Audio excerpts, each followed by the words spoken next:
everyone. We'll move on to today's discussion session on plagiarism. So Daniel Ucko, a COPE Council member, is leading this, and I'll hand over to him now. So as Jen said, my name is Daniel Ucko. I am a COPE Council member in my first term. In my day job, I work for the American Physical Society as the head of ethics and research integrity. So I'm in that capacity. I've also encountered a lot of cases on plagiarism, and in my COPE activities as well. So to set the scene, plagiarism together with data fabrication and falsification is one of the three classic examples of research misconduct, which is often referred to collectively as FFP. But I'd like to unpack that a little bit, because we talk about that as if that's three identical things, and it isn't actually the case.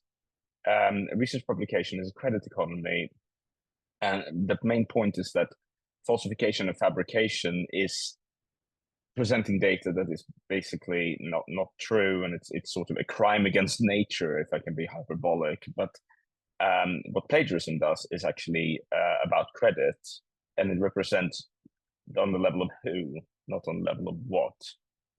And also, so this isn't COPE's first attempt at dealing with plagiarism, talking about plagiarism.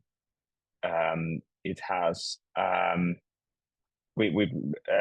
there is a discussion document which I'm going to be linking to later, which talks about plagiarism in scholarly publishing, and plagiarism can vary on a sliding scale in different categories of extent, originality of copied material, precision, context, referencing, attribution, intention, the seniority of the person, which basically boils down to should they know better, and language, for instance, translation.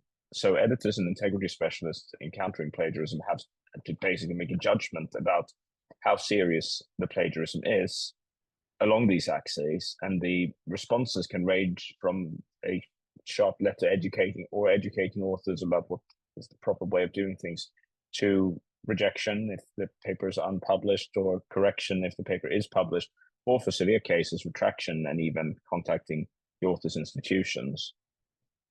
So this table illustrates a little bit about how one might treat that sliding scale, whether the extent of plagiarism is a couple of words or the whole paper, whether the originality is something is a widely used idea that everybody knows about, or if it's original work that's just being reproduced wholesale.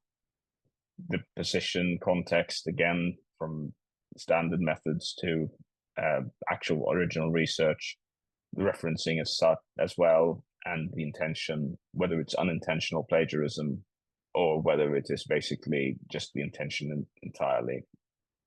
And here is the discussion document I was talking about, which I'd like to mention now, lest I myself be accused of plagiarism. And this is a document that came out in April 2011, so it's been a little while. And that is one of the reasons why we're opening up this discussion now, in 2024. One might ask, so what has changed since 2011? Well, I don't think I've been in a publications ethics and integrity talk where AI hasn't come up for the last 2 years. We all know about that. There is a lot more cross-publisher collaboration than there was in 2011, which we can also talk about.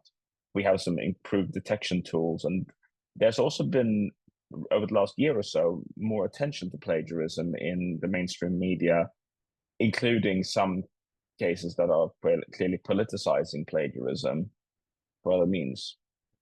So I prepared a few discussion questions so we can perhaps get going with. Please don't view these questions that I'm going to be putting up as being excluding other things. If you have thoughts or comments about things that I haven't thought about in here, feel free to bring them up. Please bring them up in the Q&A.